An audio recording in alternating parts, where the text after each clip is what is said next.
Hey, what's up, Internet? It's Eric Nevins. We are live.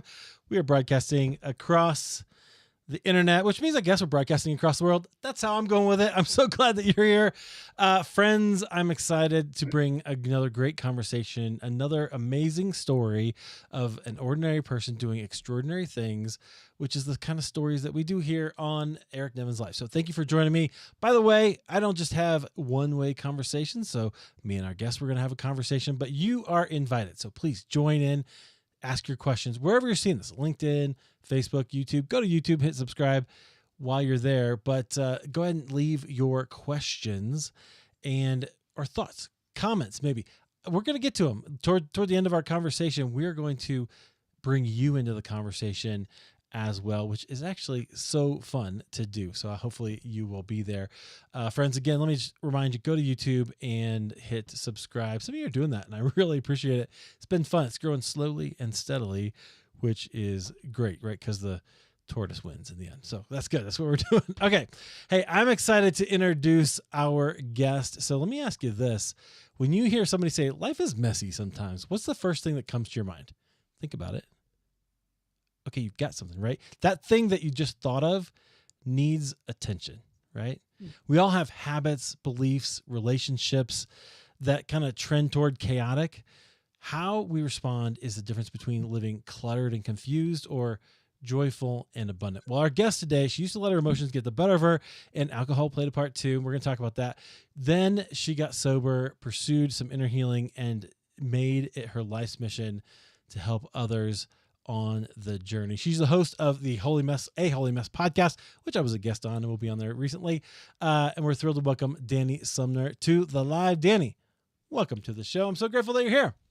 Eric, thank you. What a beautiful intro. Thank you. I'm so humbled. I'm like, oh my gosh, that was beautiful. So I'm honored to be here. Excellent. Well, I'm grateful that you are here. That's kind of a broad introduction. We're going to dive into your story and share kind of what you're doing today. But when you hear all that, what comes to your mind? Oh my gosh. Honestly, relief. Oh yeah. Tell me more.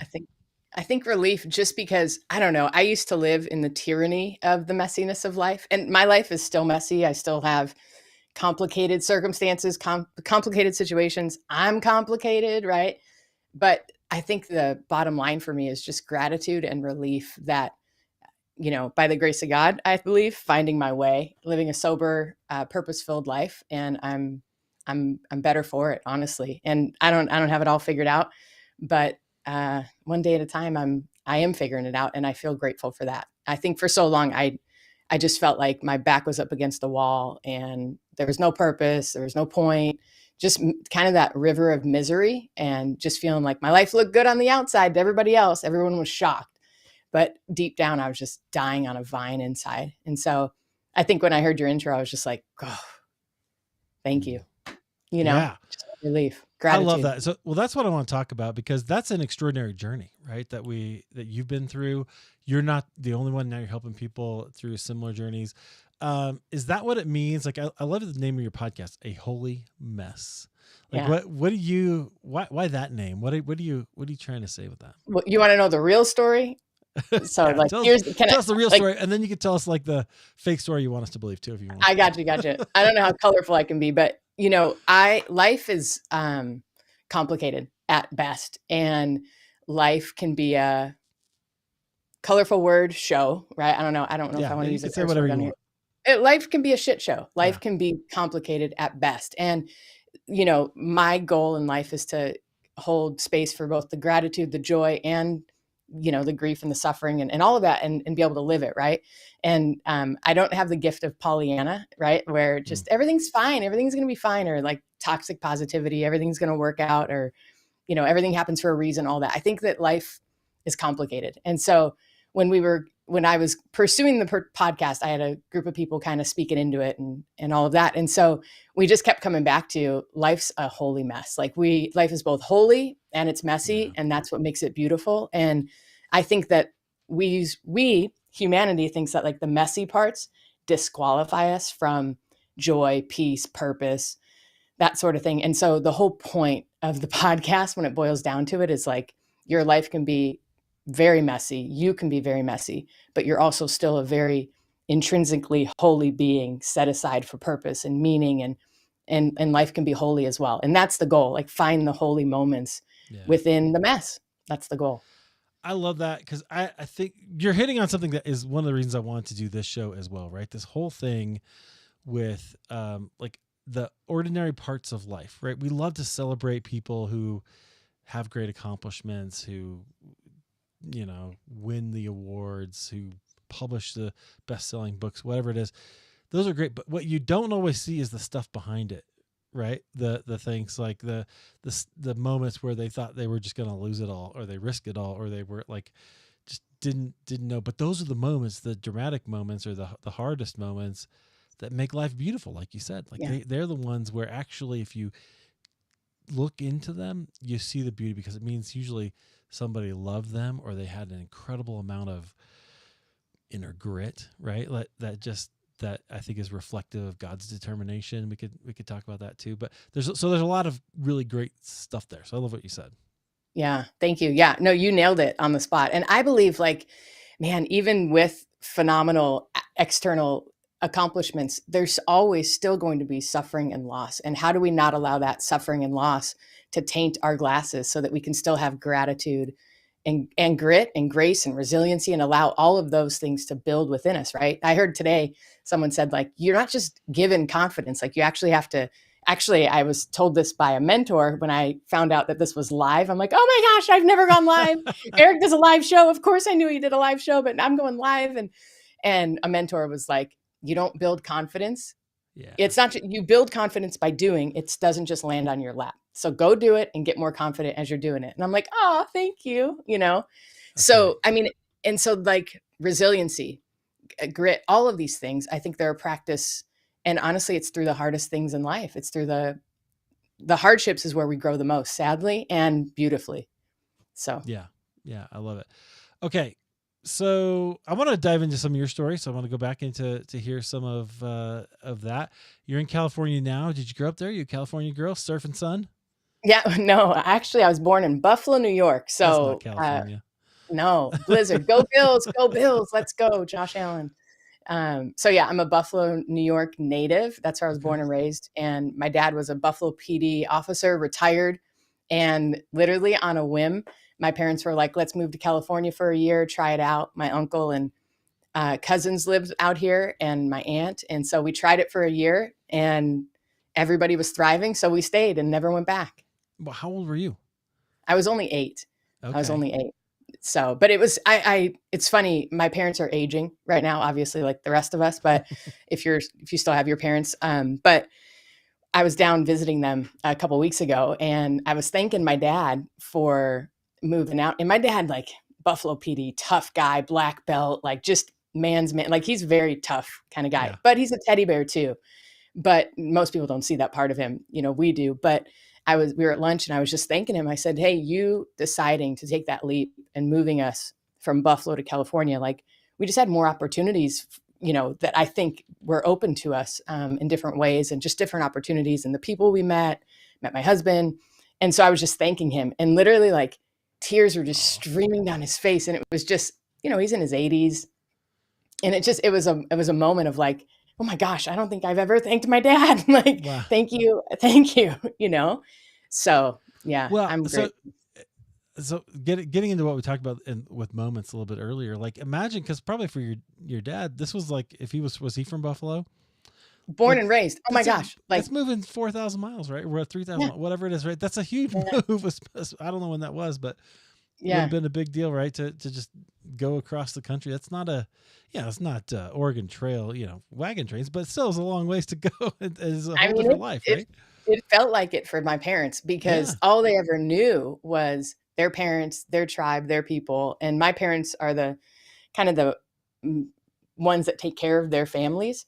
So Okay. it was a big decision for them, but they knew it was what was needed for all of us, for my dad's health and all of our futures. And so I'm proud of them. Like, I look back and I'm like, that took some serious guts. Like, that really did. I mean, I was the youngest. I was 8, but my other brother was junior high, and my other brother had just graduated high school. So, it was a transition, but super grateful. Yeah. Okay. So you grew up. So more of your formative years were in California. for What sure. was it? Christian home? Was it like Honestly, like Christian values for sure, but no, like, I mean, yes, Christian home, I would say. We grew up Catholic, but like not okay? your going to church every Sunday Catholic. In fact, in New York, I swear, and my parents think I'm crazy, but we only went to the Latin Mass in New York, like, twice a year or three times a year. And I literally, until we moved to California, I didn't know that they spoke English in church. I just thought they did Latin. I thought that was church. And I'm like, when we got to California and the priest is talking in English, I was like, he's speaking English? Like, what? Like, I was blown away. So that was kind of my early childhood. And then kind of actually kind of followed and became a follower of Christ late in high school.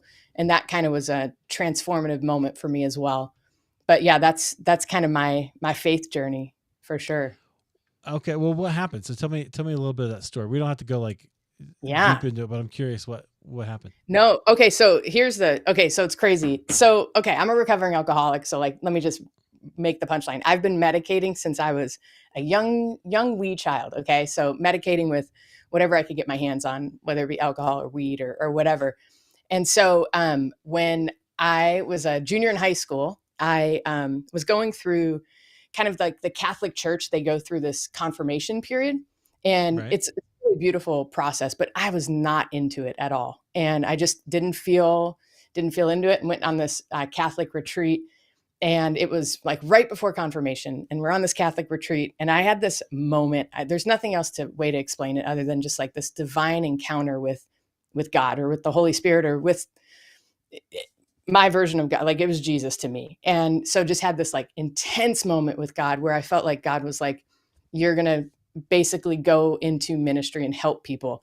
And it was just this knowing, it was this deep, and actually I felt called to priesthood, to like become a priest. Cause remember, all I know is Yeah, yeah. Catholic, That's your you know? category. Yeah. And so that's all I knew. So I'm like, I'm going to be a priest. Well, no, women can't be priests. Okay. And so it was just this intense moment. And I'll never forget, I went and met with the priest. Or actually, so what had happened, it was a very intense moment. And it was such an intense moment that actually I was like, I can't handle this. This is crazy. So I went and found a friend who also happened to be a leader. And we went and smoked weed, and we got caught. We got kicked out of the retreat. Like, it was this whole big scam. It was horrible. And like 2 weeks later, though, I was still feeling this gnaw. And I had this little altar in my room. I'll never forget it, with like uh, just special things in my life, because I was always prayerful. Like, I always knew there was a higher being looking out for me, but I couldn't really articulate it. And I went and met with the priest, and I'm like, I am giving everything up. I want to give my life of service. And I really feel called to be a priest, but I know I can't. So I want to be a nun. And I was like ready to like submit my papers. And he like laughed at me. He's like, Dani, get your life together and then come back to me. Like, you're not ready to be a nun. And honestly, like, Eric, it broke my heart. I walked out of there, and I was like, it broke my heart. And honestly, that was very transformative for me, of like, um, it kind of sent me on this path of like sadness, and like, I'm not worthy. And I didn't really hear from God, and all this stuff. And so, long story short, about 6 months later, had another crazy encounter with God, and handed my life to him, so to speak, in the way I knew how. But yet never really dealt with the deeper stuff. Like, got really involved in like evangelical Christianity, which is wonderful and beautiful. But at the time, I didn't feel like safe to be able to like share, oh, by the way, I'm smoking weed on the side, or I'm doing Yeah. this, like, and all of that. So I had a lot of like secrets and shame, and all of that. And so that just complicated it for me. And so that's one of the reasons why I'm like so passionate about like, deal with your stuff, like deal with what's holding you back, because otherwise you just live under this tyranny and this cloud and this sadness and this unworthiness. And so I've been a, faith follower, trying to figure out my faith for years, and I've ebbed and flowed, and all of that. But I would call myself an apprentice of Jesus at this There you point go. in my life. I'm here for that. That's great. Yeah. Okay, so I want to talk about, because a big part of your story is alcohol. So did you tell me that, like, when did you first encounter? Yeah. I mean, I drank in high school. I always medicated. I used alcohol to celebrate. I used alcohol to to numb away pain. It was just part of my life. And honestly, I didn't think I really had a problem. There were a few times where I'm like, that doesn't feel like normal consumption. And part of the reason why I kind of had my issues for so long is I would go for long periods dry without it and be totally fine. And then once I went back in, it was like my obsession and my, like, I'm all in, and I'm an all or nothing type of person anyway. So I have an addictive personality in a lot of ways. And so my husband and I had moved from the Bay Area to the Central Coast of California. I don't know if people are familiar, but we're like right in between San Francisco and LA. And when we moved, for whatever reason, it triggered a bunch of internal stuff. And like I started having crazy memories of childhood and just some like abuse stuff that I went through and all of that. And it just felt really dark and really hard. And so I had reached out to a counselor that I had met with before, great guy. And he was like, hey, while we work through this and while we figure this out, don't drink, don't medicate, like just don't use alcohol as a medication. And, just be sober. I'm like, hey, no problem. And like 24 hours in, as I was like journaling, I'm like, oh my gosh, but this is when I need to medicate. Like this is, and I'll never forget, Gary came home. My kids were little at the time, almost 2 and 4. And it was like 10:30 in the morning. And I was like half a bottle of Chardonnay in. And he just looked at me and he was like, Dani, like you need help. And I'm like, I can see that now. Like I can see I need help, And so that kind of began my journey. And I had tried to quit before, but that really was like my first year of recovery. And I'm almost 15 years sober now, by grace of God, super grateful. But my first year was kind of I'm either going to figure this out or I'm checking out, because this is too painful to live life like this. And I'm an all or nothing. So this is either going to work or it's not going to, not to be dramatic, but that was really kind of where I was at. Cause I was so, just at my I guess that was just my bottom, where I was just like, this is either going to work or it's not. Alcohol's not working. Nothing is fulfilling me, all of that stuff. Work wasn't there was just a lot of complicated stuff going on inside of me. Yet on the outside, people are like, you're nuts. Your life's beautiful. You have a great husband, 2 kids, blah, blah, blah. So yeah, it's interesting how others' perspectives can be on our lives, but they don't know what's going on internally, Right. And it's funny how that doesn't help, right? When people are like, oh, but you got everything. You're so talented. You've got all these things, right? You're like, it's not helping, right? Yeah, no, not at all. And honestly, like the turning point for me really was, I think, realizing that there was so much going on inside of me. I couldn't articulate it prior to this. I just thought this is how life is. And was I the only one who missed the manual on kindergarten day? Like, why does everybody else know how to do this stuff? Like, how did they know how to like take care of their emotions and not be so reactive and not be so like what? I'm just missing the boat.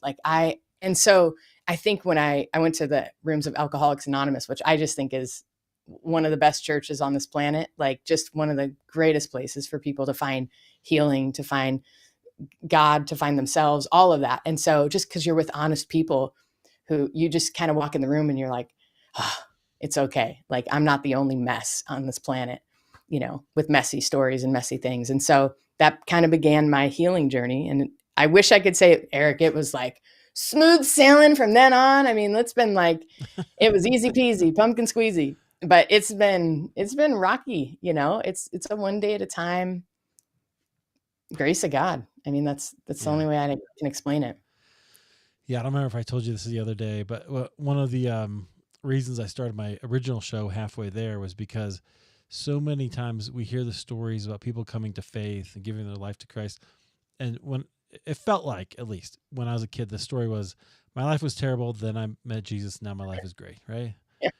And I was like, oh, except that was just great, except for all the other things that happen in life. Yeah. And actually, it's not even the testimony of God's people in Scripture or between Scripture and the last 2,000 years.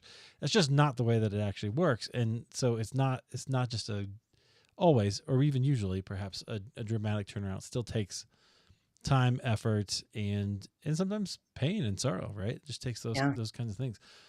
Okay. So thank you for sharing that. I think that's really interesting to go through. and just hear your story. By the way, you've got a great episode which I found about you, the lemonade that you Oh the my gosh. which Yes.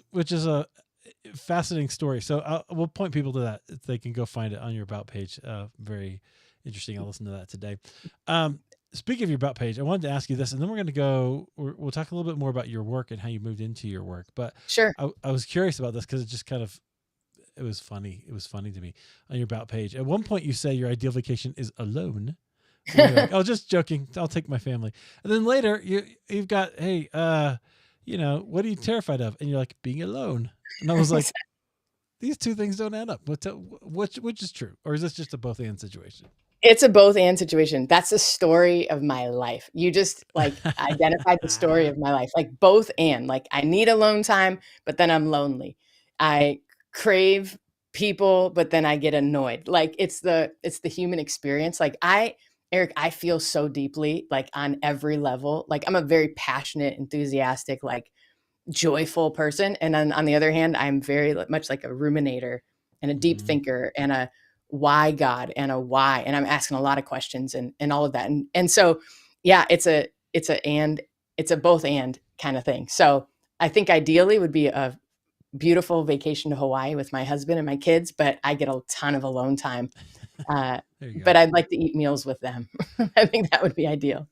I like that. Yeah, I think the best one of the best vacations we ever took was with family, but we all had our own rooms, right? And I was like, Yeah, perfect. That's good. I can just that go is in the there best, if I right? need. I like it. I love it. Okay, so let me ask you this before we just take a short little break here. What did you learn about yourself when you realized that okay, life is kind of a mess, and as you realized, okay, I've got to do something differently? What did you learn? Man, oh my gosh, this could take an hour. I'll keep it short, but I learned so much. I learned that there was so much more resiliency in me than I had thought. I learned that hopelessness is not a curse. I learned that despair does not mean darkness forever. I learned that enjoy it, and that it's fleeting too. And I learned, I don't know, man, I learned that through honest to God, like I looking back now, and when I'm in the midst of suffering, I'm not sure I would say this. Okay, so like, hear me out. If someone's in the midst of suffering, I don't want to put shame on anybody. And if I'm walking through it right now and I'm thinking about some suffering places right now, I'm not sure I'd say like it was worth it and I'm learning through it. But Right. looking back as I reflect, like all of my growth came through hardship, through the shame that I had to work through the regrets that I had to work through pain and forgiveness, forgiving myself. I think that that was like the number Yeah. one key. So I think I learned that at at the end of the day, like it sounds cheesy, but I learned to enjoy the human being that I am. And I'm still learning. I'm still on that journey, but like I couldn't have said that 10 years ago. I would have been like, I coveted everybody else's personality. Everybody else's like I'm finally like the mask is off and I'm finally comfortable in my skin. And so I think I'm learning, I would say I'm learning to really enjoy the human that I am and that God made me to be. Does that make sense? Yeah. No, I'm just soaking it in because that is exactly what I like to talk about on the show. Thank you. We're going to talk about Yeah. how you got there, right? And some of the things that you help people do as a result here in just a second. But friends, I want to remind you, we got some folks watching. Hey, I'm glad that you're here. If you have a question, if you have a thought, you have a comment, leave it in the chat. We got a few comments already that are great here. People saying hello, but I want to hear a question or a comment, or maybe there's a story. Maybe you know Dani, and you're like, hey, she told this great story, and I would love to hear it. Ask that. We'll dive into it. That would be great. And remember, go to YouTube and you can subscribe there as well. Okay, Dani.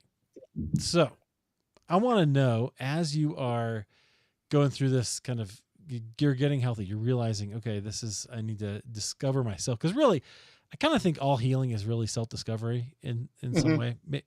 Somebody correct me if I'm wrong, but that's what it seems like to me. Um, so were there influences that really kind of helped you most as you got healthy? Oh my gosh, 100%. I mean, I don't think people can heal on their own. It's interesting because most of us get hurt in community or from people, right? Like Mm-hmm. that's what causes our deepest pains and wounds. And some of it is generational, some of it is just DNA struggles, right? Like some of us have that sort of thing. But I don't think we can heal without people, like without a healthy people loving on us. And some of them, like, Brennan Manning's one of my favorite authors. Just like him sharing his story blessed me and helped me feel normal and healthy and all of that. But oh my gosh, I could name Jim, my therapist, who's been just a saint for me, my mentor, Lori, who just loved me right where I was. And it's interesting. I was talking with a client yesterday, and one of the things he was saying, and I was like, oh my gosh, that is exactly like you articulated what I needed to hear. And he was saying how he doesn't want to just be loved, but he wants to be known. And to truly be known and be loved, like that's it. And so I think at the core, all of us just want to be seen, want to be known, want to be valued, and want to know we have like purpose and meaning. And when we can allow people, healthy people, because you can't, I mean, if you bring stuff to the wrong people, it's just going to hurt you worse. And they're, what's wrong with you? And we've all had that. But healthy people that can hold space for us, I think, are what heals us and what God uses to heal us. Well, how do you identify those healthy people? Like how do you, because So, that's a challenge, right? yeah, it is. And I think, so a couple things. For me, I have a mentor, a spiritual dad of mine, and he always says, don't trust a man without a limp. Meaning, like, if someone is not open about their own journey and their own limp and their own pebble in their own shoe, man, don't, like the pearl of great price, don't share your pearls, Yeah. your deepest, most valuable thing. Like our story and who we are, that's our most valuable possession. Like all the money in the world, like if you don't make peace with your story and with who you are, like there's limits in all of our lives. And so I think that being able to find safe, courageous people who can hold space for us and will love us through our messy parts and believe in us, like, and allow those messy parts to actually be like our catapult and our trampoline into the future for what we want to build with our lives and find purpose and meaning. And I mean, I was stuck in my addiction for a lot of reasons, like, call it shame, call it regret, call it couldn't forgive, all the things. But one of the other things that I've been kind of thinking about lately is also I had these like big dreams inside of me that I didn't think I was worthy of. So I just kept beating them down, and like I never acted on them. And so that was also causing me to medicate with alcohol because I was not stepping into kind of the fullness of who I really was called and meant to be. And so that was another component too. And so I think that a lot of people are struggling and quote unquote miserable just because, man, they're scared, or they feel limited, or they feel held down, or just the suffering of life has been too much.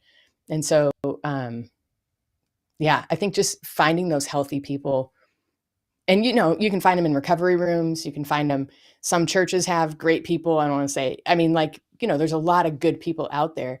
It's just, and it's hard. This is the other hard part too, Eric, because when we've been hurt in community, it's really hard to trust. And so our meter goes up anytime we try to put our wall down. And so, and part of that is like a protective mechanism that our spirit has put up for us. But there's got to be one safe human to be able to breathe life into you. And some of those people are online virtually that you might never meet, right? It just might be positive influences in your life, like to give you courage, like to keep Right. going, and that you're made for more. Right. Like you mentioned Brennan Manning earlier. What was it about Brennan Manning's work that really inspired you or spoke to you?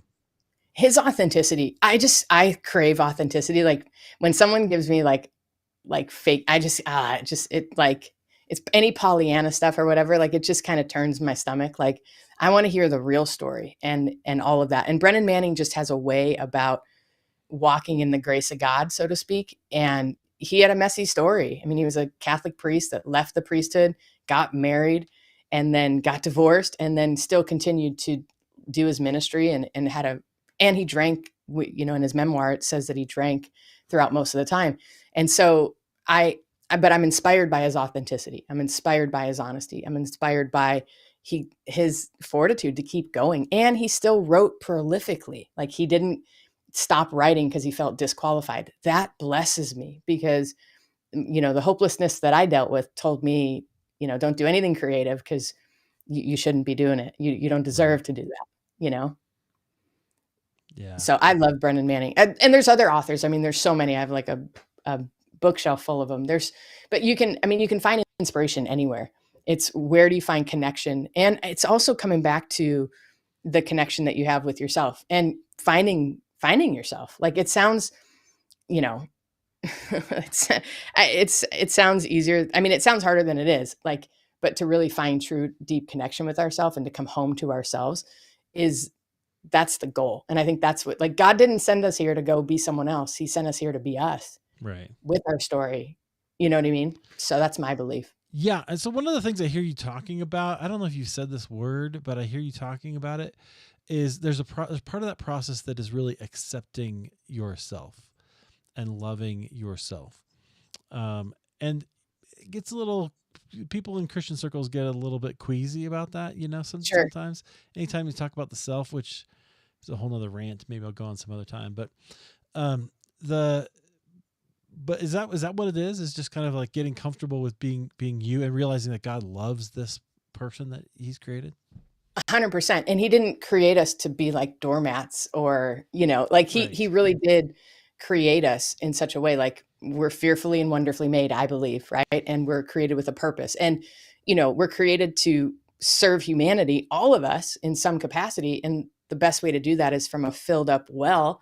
And when we hate ourselves or resent ourselves or are bitter with ourselves, it's really hard.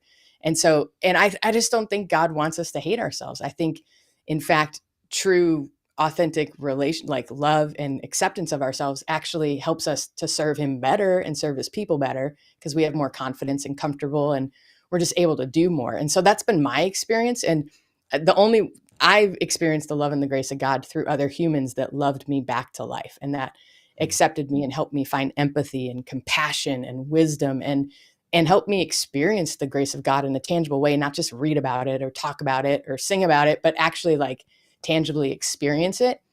There's nothing better on this world. Like when you can, especially if you feel like you never fit in, like maybe with your family or with your, like in high school, or you just never feel like you really fit in, right? You might've had friends, but you never felt like you fit in. Well, that's because you don't feel like you fit inside yourself. Like when we Yeah. can fit and allow God to speak to us, like yeah, that's my passion, like helping people fall in love with what God wants them to do on this planet and be and all of that. And so, and like, yeah, the pain and suffering lies to us and tells us we're disqualified or we're done, or that's for Eric to do. Right. That's not for me to do. Right. And so, yeah, but for sure, acceptance is the answer to all of my problems today, as it says in the big book of Alcoholics Anonymous. So acceptance of circumstances, that doesn't mean like stamp of approval, like, oh Yeah. man, I would choose these circumstances, but it's like, okay, call a spade a spade. This is it. This is the deck I've been dealt. What are we going to do with it? And how am I going to move forward? And that for me was my turning point of like, all right, I can complain and have self-pity and be frustrated and all of that for as long as I want. Or I can, okay, this is the deck of cards I was dealt. Let's go. What are we going to build? What house are we going to build with this, with the Lord? In my view, with, Yeah. my Yeah, creator. well, right there. So that's what was one of my questions is how do you learn then to kind of let it be as it is, messy or whatever it is, and not try to control it, because that's always the temptation, right? And I think that's where a Yeah. lot of people, at least me, I'll speak for myself, I have frustration. I get annoyed. I get like trying to make everything kind of work. I just want, or codependent, right? I want you to Yeah, be happy so that I can be happy, right? exactly. So how do you learn to just let things be messy and not try to control it and accept without approving? I wish I had like $1 million answer for you. I need you to It's give me the exact right answer for everybody right now. I need the secret to the universe. if I had it, we'd be billionaires. I mean, here's the thing. It's like it's one day at a time. It is Yeah. literally like surrender today, struggle tomorrow. Surrender in this moment, struggle the next moment. And there are things that make it easier. I think once you're right, the codependency thing, like Eric, I'm only happy if you're happy and if you're pleased with me and if you know, for me, my husband or my kids, like when my kids are struggling, oh my gosh, my soul struggles, right? That's codependency. Like I'm creating little idols out of everybody else and everything else. So I think it is a one day at a time surrender it's hard. The serenity prayer for me has been, I say it about 50 times a day sometimes, because it truly is like, what do I actually control in the situation? My response, my reaction. It always comes back to, okay, what can I do right now in this moment to surrender and to do something healthy so that I'm not making destructive choices in this moment. Yeah, that's really powerful. Okay. That was one of the questions I had for you, because I feel like this is something that you help people with. And so if it is, tell us how you do that. Um, part of life, one of the hardest parts of life, I think, is to learn how to live in the present, which is also kind of part of what we're talking about. We can let Totally. the past define us, or we can think about the future, and both of them can come with fear or all kinds of things, right? All kinds of different Totally. emotions. Some of them are good, some of them are escapes, some of them are all kinds of things. So what's the key to living like in the present, or how do you help people do that? Totally. Well, and some people, here's the thing. Some people it's easier for than others, right? Like I have always struggled my whole life. Recently I'm doing much better, but up until 5, 6, 7 years ago, like, oh my gosh, shame about the past. I'd always like relive situations, circumstances, what I should have done, what was done to me. And all it did was low vibe energy, Yeah. not to sound woo, but just like negative, frustrating, bitter, resentful. And then fear about the future and oh my gosh, what are we going to do? And holy crap. And like it was just this ruminating anxiety. And I mean, r- literally this is the only moment we have. Like this is, I could drop dead right now and this is it. Like this is our moments, right? And so I think learning to live in the moment is the key. That is also one of the hardest unlocks, but it's absolutely done. And I think when we can make peace and change our lens about the past, it sounds complicated, it's easier than it sounds, right? But like making amends to ourselves, learning to forgive ourselves, finding compassion for the being that we were, right? Hindsight's always 2020. So allowing to let some things go that we've been through or that we've done, and then releasing, like, who knows, what if it actually does work out in the future, and kind of changing our mindset and all of that. And there's tools. I mean, meditation, prayer, Yeah. things to just bring us in the moment. But I really think it's about making peace with ourselves and with the being that God has made us to be. And I think also we've got to have our heart and our mind set on something purposeful. Like we've got to feel like our life matters. And that doesn't mean our life has to be up in lights at all. But we got to know that our life is meaningful to other people, right? In some Yeah. transformative way. And part of what I do is help people figure out what are you called to? Like, what are your giftings? What are your God-given giftings? What are your passions? What do you dream about? And a lot of people who've been through trauma, I didn't even know what my dreams were because I had to like heal and let go kind of some of that trauma because it had wired my brain in such a way to like not even know how to dream and only know how to live in anxiety and fear. And so being able to give people permission to dream and to like walk them through that process to how to dream and how to find your voice and how to have permission to pray to God for what you feel like he's put on your heart. And so I mean, it sounds complicated, but honestly, it's a beautiful like unfolding of like our truest essence of who we are. Like I always tell people, like my goal is to help people become the deepest part of who they are with their mess. By the way, we don't get amnesia. Like we're still going to have the messy parts in our story, but how do we take the wisdom and the experiences and use those for, the future and to be able to help others? And I always tell people it's not always about telling your story. Like there's plenty to my story that I don't share necessarily publicly. Like it might come out in a book someday, but it's like, but I'm kidding myself if I don't think the wisdom that I've gained through finding healing through it is not part of my vocation, my ministry, my, like all of us, like Eric, you too, right? Like your passion to help people find their voice and take their ordinary lives and let it be extraordinary. Like that is because you took your ordinary life and are making it extraordinary to bless others. And so like that's what it's all about for me. And so helping people really just become more confident in their skin and get excited about their life again. Like the crap from the past does not need to create our future, like by any means. And so giving people permission to like dream and have fun and get excited about their life again, that's my passion. I get super fired up about it.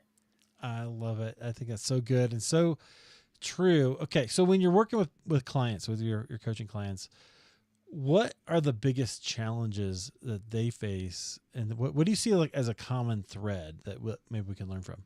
Yeah. So I think, and I didn't come up with this phrase, but I think we all have like a inner critic. I like to call it the shitty committee that likes to like be the resistance and like tell us all the horrible. I think a lot of us who have gone through hard things and have had a lot of suffering, and maybe it's from childhood, or maybe it's just life didn't turn out the way you thought it would or could, or you feel a little forgotten by God or whatever. We've got an inner critic that just has way too much space at the table. And so part of what we do is helping people identify that, like, let's listen to the critic and what it has to say, but it doesn't get to drive the show. It doesn't get to lead the way. And so half the battle is helping people kind of take control back from the inner critic to be able to have a little bit more control with their thoughts and what they want to think, and scripting their days, and not just being at the tyranny of their emotions and at the tyranny of what they feel or their circumstances or their kids or their spouse or whatever. And so that's part of it. And a lot of people feel like, I just don't know if I can ever not have this negative self-talk. Like all I've ever known is this negative self-talk. But it's absolutely possible for all of us. Like it's, brain rewiring. And I'm a firm believer, like full on healing, right? Like our minds, our spirits, our bodies, like we have to be in alignment all the way around. And so we're coming at it from all these different angles to help people, because some people's nervous systems are just dysregulated. Like they just feel anxiety in their body, and then their mind comes up with all these stories and anxious thoughts and reasons why they should feel anxious. And sometimes they have anxious thoughts and then their body just picks it up, and it's like this adrenaline dump. And so part of this is to just helping people realize like how to bring that healing to their bodies too, and their emotions. And it's complex, but once you kind of can do it a few times, it's like we're like unclogging the plugs, we're like unclogging the pipes in people. Does that make sense? It does.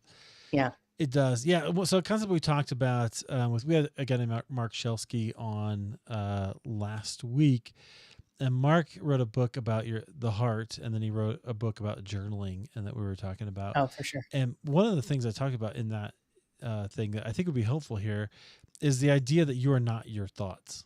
Yeah. Right? You are not your feelings, which was mind blowing to me. Like when I learned that, like, wait, are you kidding me? Because I'm kind of I ruminate and I have things going all the time, or there's a song in the back of my head and I'm like, why does it have to be that one? Right. But there's always something going on. So, but learning that, no, actually I can separate myself out from that allowed me to give a little bit of space to a thought is just a thought, and it's going to go away, or a feeling I might feel, whatever it is, shame or anger or whatever, and then it can go away, right? But we don't really learn that, right? You have to kind of do some work later on to learn that. Well, we were never taught that, like, ever. Yeah. And that's a new concept to most of us, right? But that is the reality, right? And a lot of people will hear that and say, okay, Eric, yeah, like good luck. Because when I feel something, I don't even know how to unfeel it. Like we're like, when we've been through hard things, we become like Velcro, and like we just catch negativity. And so part of this process is learning people how to feel their way through things, because if we can learn to feel sadness without it making it turn into despair, that's the holy grail. Like we're supposed to be able to feel sadness. We're supposed to be able to feel all these feelings. Now, those feelings aren't supposed to define us and control us, but the goal is to teach people how to process through them so that they move through it. And we can go from sadness to a little bit of frustration to, you know what, it's okay. And then it's like this ebb and this flow, right? And so, but it's hard. And I don't know if you've ever seen this or heard this analogy. I didn't make it up, but it has meant so much to me. I'll tell you a quick story. We were flying into Italy a couple of years ago. Never forget, never been to Italy. I was so excited. We were like top of the world. It was like blue skies. It was gorgeous. And below us was a white, most beautiful, powdery clouds you'd ever seen. It was just gorgeous. And then they're like, okay, we're going to start our descent. We start our descent, and it's like gorgeous blue sky. And then all of a sudden we get in the middle of the clouds, and it was like the rockiest descent. I was like, Hail Mary, full of grace, the Lord is with, like, I was praying. I was like anointing the plane. Like, we're going to die. Oh my gosh, did I sign our wills? Like, I was freaking out. And we get down there, and literally it was, and like, to die in a foreign country, I started thinking, did we buy enough insurance? How are they going to get our bodies back? Like, it was just, my anxiety went crazy. And we landed, and it was like cloudy day, like just 5 o'clock at night, Yeah. super cloudy and dark. And I had this thought of like, oh my gosh, like that's like my thoughts. And so, and I had heard this too on a meditation, but it's so true. Like the blue sky is still there, like the joy, the peace, the contentment, the harmony that never leaves us. It's just the tumultuous clouds and the darkness is there for a moment, right? And so knowing that like when we feel sadness, that doesn't mean joy is gone from us forever. It just means we got to get through this moment and we got to let it flow through us. And so that's, to me, that's like, that's worth it, to learn how to like allow these emotions to go through us and not let these thoughts even define us and question our thoughts. Like, wait, is that actually true? Is that a Yeah. fact? Right. And to get a little Yep. chutzpah with our thoughts, right? Because my shitty committee just beat me up. And it was like, well, hold on a second. Is that even true? Is that even a fact? That might be someone's opinion. Right. Which is really about meaning, right? Is what Yeah. kind of meaning are we giving to the feeling? Yeah. And maybe that's why it was helpful for me to go, wait a minute, this is not really a thing that we should, is, or it needs to be evaluated. It's not me, however I'm feeling. Is this actually how that person's thinking about me or whatever? And the reality is usually I don't know. Yeah. There's just, I just decided to feel bad. Okay. Exactly. Right. And then that's a choice. And so then you can kind of rearrange it. Well, and you come up with some good quotes. Like I have one on my desk, like other people's opinions of me are none of my business. I don't know who said Yeah. it, but that Yeah. is like kind of beginning to embrace that of like, at the end of the day, I'm trying to live so that 88-year-old version of me and 8-year-old version of me are proud Yep. of my life. Yes. And if they're proud of my life, I can guarantee you God is like so grateful and so proud of me and all of that, right? Because that's, I want to honor him. And so like I feel like those two beings that in, that's what Yes. I'm after, Okay, you I'm a know. bibliophile, so I'm going to give out a book recommendation right here. I don't know if you've Let's read do it. this. Tell me if you have. Do you like Dan Pink? Have you read Dan Pink before? I have never heard of him. Is he awesome? Love Dan Pink. He's really great. He has a book called The Power of Regret. It'll help you in your coaching. Thank you. So great. Here's what he says. He defines, I think, I can't remember, 4 or 5 different kinds of regret that people have. What you just said was a boldness regret. You're like, hey, I don't want to live like, so that when I'm 88, I regret it. Okay, look, that's why I quit my job, so many years ago, and maybe I'm going to regret that. I don't know, but at least I know that I did something that I wanted to do that Exactly. I knew I would have felt bad in my later on, like if I Yeah. just never tried anything, I had to do it. So yeah, that's honestly one reason I started this podcast. I was like, I have to do that. I just have, it's in here. I just got to do it. And if I don't do it, I'm going to be mad at myself. So I got to go do it. It's a huge deal. And it propels us. Pay attention to those things, right? You got to pay attention to those things. Okay. I love that, Eric. I love that. Great book. Highly recommend. A couple years ago, I went on a mindset odyssey. We're going to call it mindset odyssey. Maybe that's what I got to make a set of books, the mindset odyssey. That really helped me kind of with some of those things. That was one of them, which is, I wouldn't have automatically have chosen it maybe, but I'm on his mailing list. I saw it came out. I was like, that's perfect. Regret is kind of, it's in here. People don't think about it a lot. So, friends, I've got a couple more questions, maybe 1 or 2, but then we're going to have your questions, and we got a few comments, a few thoughts. I appreciate that. We'll toss those on the screen here in just a second. But Dani, I want to ask you, you're a coach. What's your favorite question to ask as a coach? Because coaches love questions. What's your favorite question? Okay, honestly, what's your favorite thing about yourself? What are you proud about yourself for? Wow. What do you think God is proud of about you for today? I love that. Why that question? It brings it to this moment and it helps us like, okay, I haven't just screwed up everything today. Like there's actually some good things that I've done today. I, gave a homeless guy $10, bought him coffee, smiled at him, shook his hand. I, like and it doesn't have to be this like bold, extravagant. It like seriously, the most biggest change in our life is incremental and is small. And it's these little shifts when we can change our little perspective about ourselves. You want to change the world, change your perspective about yourself, and you will inadvertently change the world, like 100%.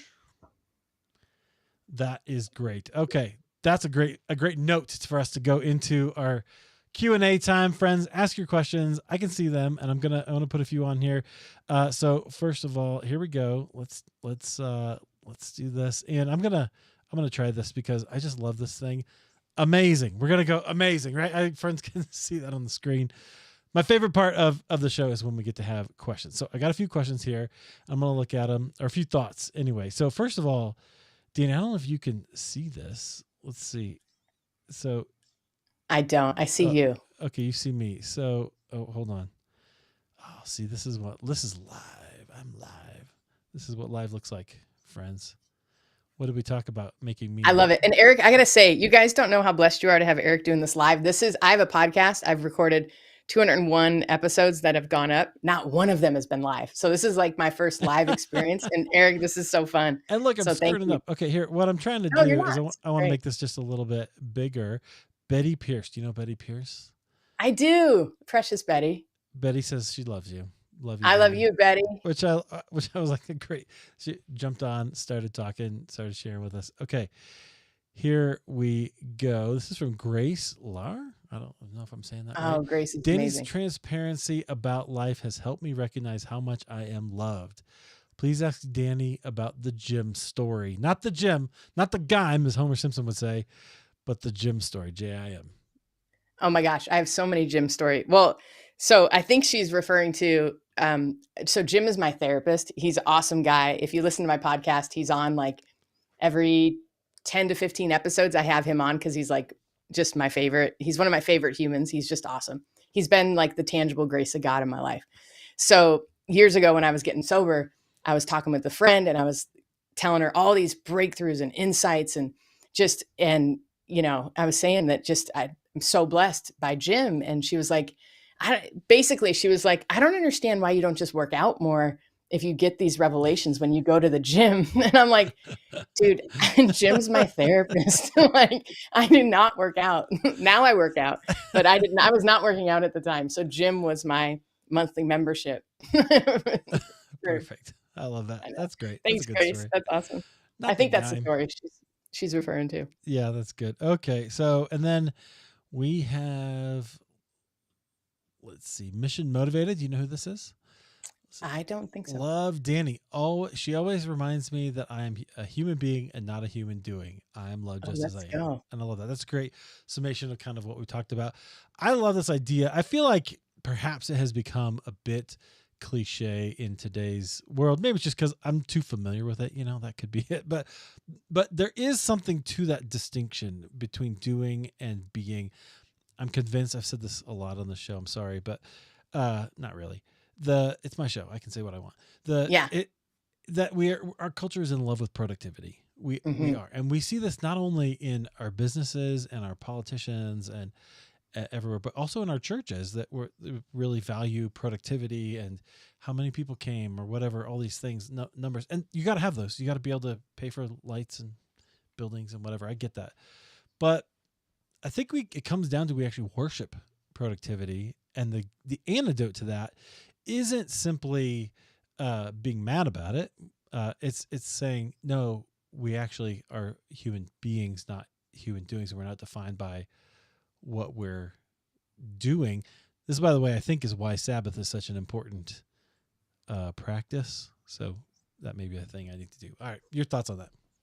Oh, I love it. Well, a lot of my clients, it's funny. I think I know who said that, Mission Motivated. I love that. I love that woman. But a lot of people that I work with have just been strivers and are go-getters and are doers. And we don't know how to rest. We feel guilty when we rest, or we feel lazy when we rest because we never learned how to do anything other than strive for our seat at the table, or strive for our accolades from parents, or strive for, like it's always about what's next and what's the next goal, because that's going to give me the fulfillment.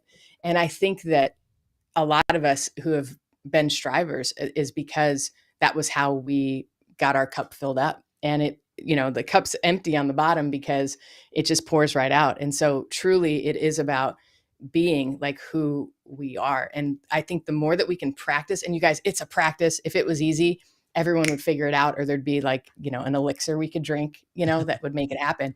But it's truly a one day at a time practice of like being. and I'm okay. And it gets easier and easier. And, it goes from being lazy to being restful. And that doesn't mean it's going to kill out our ambition. Actually, it makes us more productive in the end when we can learn how to just be and not just do. And so that's the other irony of it all. Like, we think doing more is actually going to make us more productive. The reality is being who you are and then acting from a place of wisdom with that doing goes about 100 miles farther each time. So, but Wow. it's doing it. I love that. That is so powerful. Okay, people can find you. It's DaniSumner.com. Friends, that's on the screen. You can see it. If somebody wanted to work with you, who would be like, what would you say is who is your ideal person that you wanna work with, and just speak into them and invite them to come and Yeah, check you I out. would say somebody who's ready, like ready for their next step in life. Maybe they don't know what it is yet, but they're like hungry and ready for it. And they know deep in their heart there's more for them, but they have a little bit of trouble believing it sometimes. But they're just ready for what's next. And they want to do the holy and hard work of, self-realization. And it's fun too. Like, we have a lot of fun while we do it. But I would say the bottom line for me is those that are ready for their next step, their next chapters, and are want permission to dream and want permission to have some more purpose and meaning and have fun and enjoy life and learn how to hold suffering and grief in an easier way so that we're not just taken out by it, and sadness and all of that, and kind of rewrite our story in a way where, not Pollyanna-ish, but we get to change the filter and the lens on even our story and find more compassion for ourselves and humanity and all of that. So I would say that's probably my ideal I love that. You have a person. couple of programs too? I do. Yeah, I do. So people work one-on-one with me, or they work through my program solo. And we have a community. When I say solo, a lot of my people are private, right? So we've got a community program, but also we've got one-on-one work. But so I have the Feel Better Journey, which is really helping people encounter a deeper relationship with God. Maybe they've been going to church a long time, but they just don't feel connected, and they feel some shame and regret and all of that. So it's kind of a holistic approach to healing um, and peace with themselves and peace with God and all of that. And then and it's a lot of tools, a lot of practices, a lot of just the tangible things to move forward in your life when you're feeling stuck. That's the Feel Better Journey that we named it. And then the third act is my newest program that I just absolutely am passionate about, because I'm walking out my third act, where I feel like the third act, like in a play, right? So first act is like formation, and it's like the drama of life. And in our life, like the first act is really just the formation experiences of life. Second act is kind of like the waking up, where you're like, doing the healing, going to therapy, doing all the things and trying to figure out what's next. And then the third act is really like, okay, what are you going to do with it? What's your purpose? What's your meaning? How do you step into these next chapters with more of you, more of the chutzpah of who you're supposed to be, your gifting, all of that, and how to make peace and move forward with grace and love and fun. And so we just kind of write out their kind of life script, which is really cool. It's like a map kind of program. So it's fun. It's exciting. I love it. I love it. Okay, Danny, thanks so much for being here. I really do appreciate you Yeah. sharing some of your story, having this conversation. We got into some really deep things, I think, and I love it. Really grateful that you've been here. Friends, DaniSumner.com. Go check that out. I'm going to give you the last word. So if you like the last, you have to say this is the most profound thing that you could, like, no pressure, no pressure. No But pressure. if it's like, if you could just say one thing to our audience, one thing to inspire, encourage them to be themselves, what would you say? I would say, first of all, Eric, thank you for having me on. It's a privilege. And I love what you're doing to help people with their ordinary lives, like realize the extraordinary powers within them that they can touch the world.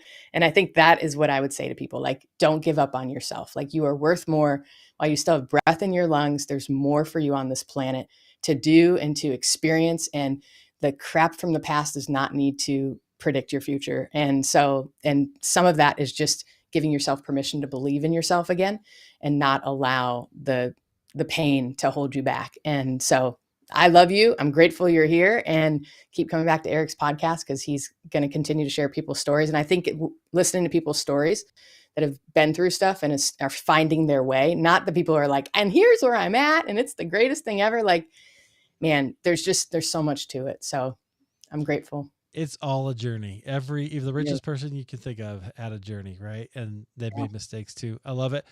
Dani, thanks so much for being here. This has been a real pleasure. Friends, thank you so much for being here. This is so fun. This is exactly the kind of conversation that I want to have. Why? Let me tell you just one reason, because here's what I believe. Deep down, the core of my being is that it's a tremendous privilege and grace to be a human being. There's something really deeply beautiful about it. You get to be part of it today, right? So here's the way I like to leave you. It might sound corny or maybe cheesy, but guess what? A little bit of cheese is really good. So here it is. Ready? Okay. Remember, you're only human, but humans do extraordinary things every single day. Go out and do something amazing, friends. We'll catch you next time.